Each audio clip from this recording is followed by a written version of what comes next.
का महेश और सरिता अपनी फूटी किस्मत को लेकर रोते रहते हैं। सब कुछ बर्बाद हो चुका होता है और उसके साथ उनके घर की हालत फिर से पहले जैसे हो जाते हैं। उस रात जब महेश और सरिता सो रहे होते हैं तो उनके घर उनकी 5 चुड़ैल बेटियां वापस आ जाती हैं। उनके घर के हालात उनको वहां वापस खींच लाते हैं। वो चुड़ैल होती हैं पर उनके अंदर अभी भी बेटियों वाला प्यार होता है और वो अपने माँ बाप की ऐसी हालत देख नहीं पाती। हमें अब अपने माँ बाप की सारी तकलीफों को दूर करना होगा। पर कैसे दीदी? जैसे पहले करते थे, बिल्कुल वैसे। चलो पहले घर का सारा काम करते हैं। 5 चुड़ैल बेटियां मिलकर कामों में जुट जाती हैं।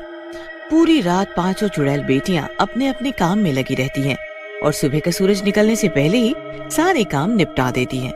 मैं बहुत अच्छे पैसे कमा लूंगा। अगले ही दिन रमेश उस पार्टी में जाता है और चाउमीन बनाकर लोगों को देना शुरू करता है। जैसे ही एक आदमी उसकी दुकान पर आता है चाउमीन के लिए, रमेश उसको एक प्लेट में चाउमीन देता है। तभी चुड़ैल वहां आ जाती है और वो चाउमीन को हवा में उड़ाने लगती है। ग्राहक बहुत घबरा जाता है और वहां से भागने लगता है। तभी दूसरा आदमी वहां पर अपने चाउमीन में सॉस डलवाने आता है। रमेश जैसे ही सॉस उसकी प्लेट में डालता है, चुड़ैल वो सॉस उड़ाकर ग्राहक के मुंह पर डाल देती है। उस आदमी को रमेश पर बहुत गुस्सा आता है। कुछ समय बाद एक औरत चाउमीन खाने आती है और वो रमेश से चाउमीन मांगती है। अरे भैया, एक प्लेट चाउमीन लगाना तो। जैसे ही रमेश उस चाउमीन को उस औरत को दे रहा होता है, वैसे ही चुड़ैल रमेश के शरीर के अंदर घुस जाती है और वो चाउमीन औरत के ऊपर फेंक देता है। ये क्या कर रहे हो? पागल तो नहीं हो गए हो तुम? मेरे सारे कपड़े खराब कर दिए। पर अंदर से कोई जवाब ही नहीं आता। फिर वो धीरे से अंदर जाते हैं तो वहाँ का नजारा देखकर उनके होश ही उड़ जाते हैं। उस घर के अंदर बाहर से पिंजरे होते हैं जिसमें बच्चे कैद होते हैं। ये बच्चे पिंजरों में क्या कर रहे हैं? तुम दोनों कौन हो और यहाँ क्या कर रहे हो? जल्दी से कहीं छुप जाओ वरना वो चुड़ैल तुम्हें भी यहाँ कैद कर देगी। ये एक चुड़ैल का घर है। वो बच्चों को पकड़कर यहाँ कैद करती है ताकि जब उसके पास पूरे 21 बच्चे हो जाएं तो वो उनको बलि चढ़ाकर पूरी दुनिया की सबसे ताकतवर चुड़ैल बन सके।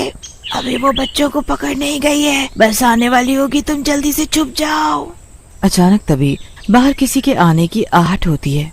आ गई, वो आ गई। जल्दी छुप जाओ तुम दोनों। रिंकी और राहुल जल्दी से एक ड्रम के अंदर छुप जाते हैं। तभी उस बांस के घर का दरवाजा खुलता है और एक चुड़ैल छोटे से बच्चे को पकड़कर अंदर लेकर आती है। जंगल में एक पेड़ पर एक तोता टुनटुन रहता था। टुनटुन के छोटे छोटे बच्चे थे जो कि घोंसले में ही रहते थे। एक दिन टुनटुन अपने बच्चों के लिए खाना लेने जाता है। तभी वहां पर एक काला नाग आ जाता है। काल नाग का शरीर तो शैतान का और पूंछ सांप की होती है। इस पेड़ पर तो कई सारे घोंसले हैं, जरूर कुछ खाने को मिलेगा।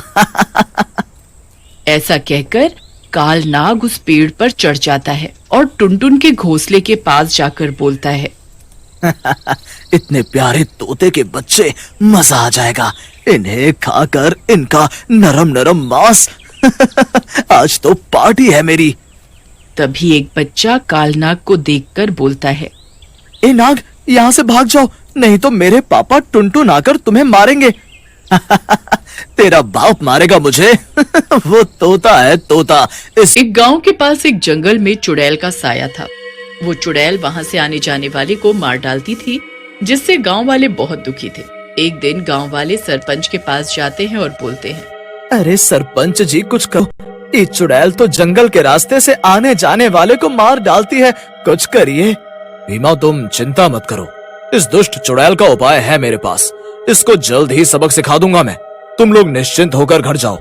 गांव वालों के जाने के बाद सरपंच का बेटा नीतीश उसके पास आता है और बोलता है, पिताजी, आपने गांव वालों को बोल तो दिया है, लेकिन उस शक्तिशाली चुड़ैल से आप कैसे मुकाबला करेंगे? बेटा, तू अभी अपने बाप को नहीं जानता। पुराना खिलाड़ी हूँ मैं, समझा। इस जैसी चुड़ैल को तो मैं यूं ही ठीक कर दूंगा। ऐसा कहकर सरपंच वहां से चला जाता है। सरपंच की बात सुनकर नीतीश बोलता है, ये मेरे पिताजी भी बहुत बड़बोले हैं। मुझे लगता है ये कोई कांड करवा कर रहेंगे।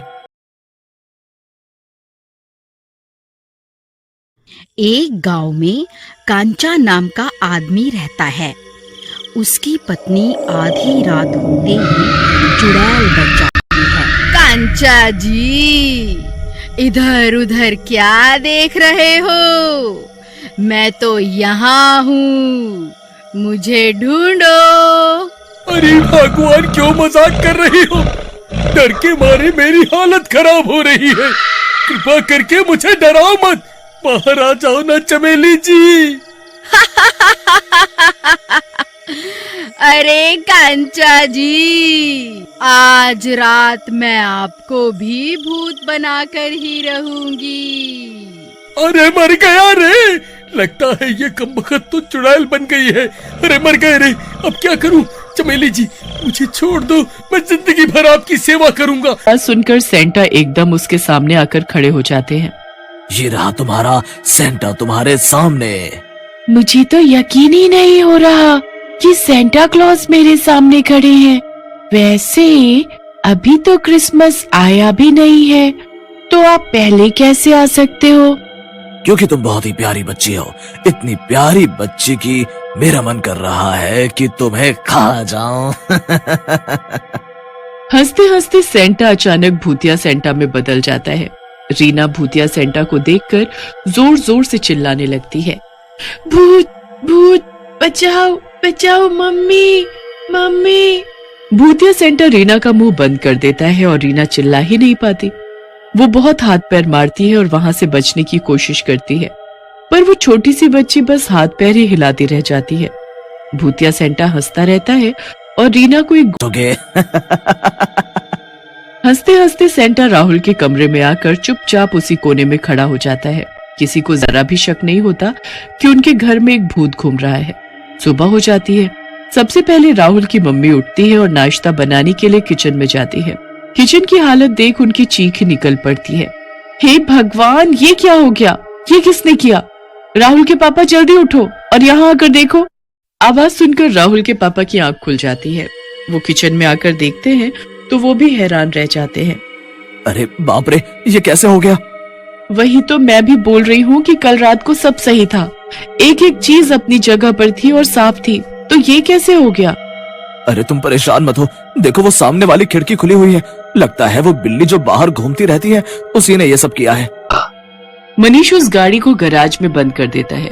पूरा दिन ऐसे ही निकल जाता है और रात को मनीष और कविता जब दोनों सो जाते हैं तो गैराज से अजीब सी आवाज आती है, जैसे किसी ने गाड़ी स्टार्ट की हो।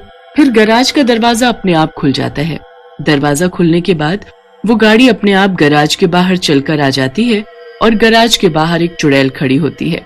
वो चुड़ैल उस गाड़ी में बैठती है और उसके बैठते ही गाड़ी पहले जैसी नई हो जाती है। उसके बाद वो चुड़ैल गाड़ी लेकर निकल पड़ती है। मेरी गाड़ी, मेरी प्यारी गाड़ी। चुड़ैल गाड़ी चला ही रही होती है कि पीछे एक दूसरी गाड़ी भी चल रही होती है। उसमें एक आदमी बार बार अपनी गाड़ी का हॉर्न बजाकर आगे वाली गाड़ी को हटने को कहता है। चुड़ैल को इस बात पर बड़ा गुस्सा आ जाता है कि उसे कौन हटने को बोल रहा है। अबे है पागल औरत, ये क्या कर रही है? तू मुझे पागल बोल रहा है? थोड़ी दूर चलने पर उसको एक अनजान बैल दिखता तो है, पर उसके ऊपर एक चुड़ैल लिपटी हुई होती है और उसका खून पी रही होती है। हे भगवान, ये कितनी डरावनी है। तुम उसे छोड़ दो वरना बहुत बुरा होगा तुम्हारे साथ। आज बहुत हुआ तुम्हारा। ये क्या भला है? बैल इंसानी भाषा में कैसे बात कर रहा है? तू कौन है, इंसान या बैल? हूँ तो मैं बैल ही। अच्छा, तो तू यहाँ खुद आ गया।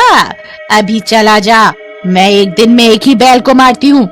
वैसे तो मैंने आज तक बस यही सुना था कि आ बैल मुझे मार, लेकिन तू तो खुद एक बैल है। तेरे लिए ये कहावत सही रहेगी, आ चुड़ैल मुझे मार।